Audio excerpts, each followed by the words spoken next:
ابو اسامہ نے بیان کیا، کہا کہ ہشام نے ہمیں اپنے والد عروہ سے خبر دی اور ان سے عائشہ رضی اللہ عنہا نے بیان کیا، کہا کہ احد کی لڑائی میں جب مشرکین کو شکست ہو گئی تو ابلیس نے چلا کر کہا کہ اے اللہ کے بندو یعنی مسلمانوں، اپنے پیچھے والوں سے بچو۔ چنانچہ آگے کے مسلمان پیچھے کی طرف پھل پڑے اور پیچھے والوں کو جو مسلمان ہی تھے انہوں نے مارنا شروع کر دیا۔ حذیفہ رضی اللہ عنہ نے دیکھا تو ان کے والد یمان رضی اللہ عنہ بھی پیچھے تھے۔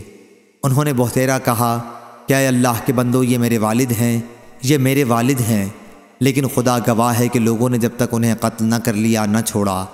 بعد میں حذیفہ رضی اللہ عنہ نے صرف اتنا کہا کہ خیر اللہ تمہیں معاف کرے کہ تم نے غلط فہمی سے ایک مسلمان کو مار ڈالا۔ عروہ نے بیان کیا کہ پھر حذیفہ رضی اللہ عنہ اپنے والد کے قاتلوں کے لیے برابر مغفرت کی دعا کرتے رہے تاکہ اللہ سے جا ملے۔ صحیح بخاری حدیث نمبر 3290۔